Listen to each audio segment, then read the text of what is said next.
I'm Morgan, And I'm Helena. and welcome back to another Peek at PAFA. PAFA. Morgan, what do you think of when you hear the word safari? A lion or an elephant captured in the wild? Maybe a zebra or a leopard covered in stripes or spots? The word safari comes from the Swahili language, and it means journey.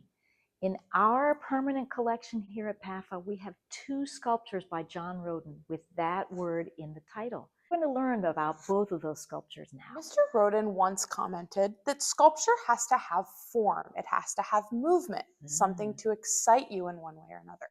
In this sculpture, we can see people, the forms of women going to market, and lots of movement. The image of the strong woman who carries her market burden on her head is also in a sculpture by Rhoden's friend and teacher, Richmond Barthé. The Strawberry Woman, from 1932, is part of the collection of the Smithsonian Museum of American Art. Does Mr. Barthé's woman look active and cheerful to you?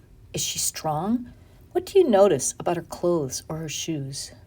She is a woman on the go, with things, probably strawberries, to take to market, and she holds herself straight and tall as she moves ahead with her load, but she is solitary. In Mr. Rhoden's safari, we have 5 abstract female figures. They are made with shapes and lines that don't show them as they would be in real life. Abstract figures may have parts that resemble a person, but may not look exactly the same as in real life. These 5 women have long, slender torsos and their arms raised over their heads, holding things that they're going to take to market. Their hands and their feet have no fingers and toes. The legs extend down from the skirts, which connect all their figures. But there are more legs than there are people. More legs than 5 people would have. So it looks really more dynamic. It looks like they're moving forward. The figure second from the left could be an expectant mother. The third and fourth have small children clinging to their backs, and they grasp their children's legs to support and protect them. The ensemble carries a load of open shapes, such as triangles, rectangles, and squiggles, roughly textured, over their heads. While the shapes of this sculpture range from most abstract and textured at the top to most real-looking and smooth at the bottom, the whole piece shows movement and harmony. Women with market goods carried on their heads, maybe strawberries, maybe clean clothes, maybe vegetables or drinking water. And then their children on their backs. They're moving together forward as a group. They're strong, they're tall, they're agile, they're nimble, and they're traveling together. They're carrying these things forward very purposefully. They're not bent by their loads. They're traveling forward together. The 1988 Art Safari sculpture is part of PAFA's permanent collection of John Rhoden's work. Can you see the way this newer sculpture also shows 5 unmistakably female figures? But these are human-sized or larger, taller than 5 feet each. The women are still arranged in an orderly, harmonic, single file, still without details in the hands that hold children or market goods. One very exciting difference is that each woman has a personalized head, face, and hairstyle, and each carries a specific, carefully crafted object in their hands. The front woman, with a joyful face, holds an animal mask above her own face. Is it a rabbit or a dog with long ears?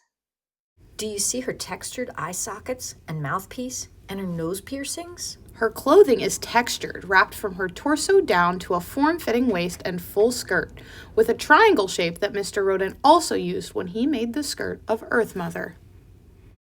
The second woman carries something that looks like an anvil, and she looks like she has had her hair specially braided. One of her smooth upper arms is decorated with an armband. Does her face look as joyful and contented to you as it does to me? In some of Rhoden's mask sculptures, we can observe similar concave structures, like bowls, holding in the facial features. The second, third, and fourth women hold children who wrap themselves around their mother's torsos and press their unseen faces into their mother's backs. The babies are more abstract, without faces and hands, and at first glance, could you even see if they were human babies? When I look at the mothers, I can see that they have clearly defined feet positioned to support and propel the women in their travel forward.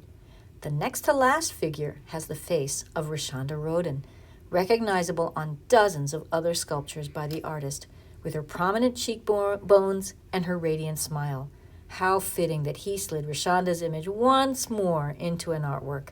She was his lifelong muse, inspiration, and partner in life and in art. The 1988 piece is much larger, heavier, more realistic, and lifelike than the 1958 piece. It's likely that over the years he was able to get more expensive materials and have larger, better known foundries create the work. When he was a younger man and traveled all over Europe and Africa, he came into contact with a wide variety of artistic traditions he adopted into his own practice. The title Art Safari invites us to compare the earlier piece with the later one because he presents the same 5 women traveling forward, but he added the word art to the safari title.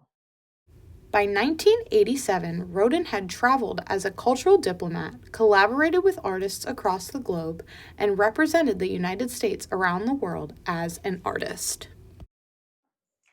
By the time he was traveling less and teaching more, John Rhoden said that he wanted to show the contentment of people living their daily lives in the sculptures that he created.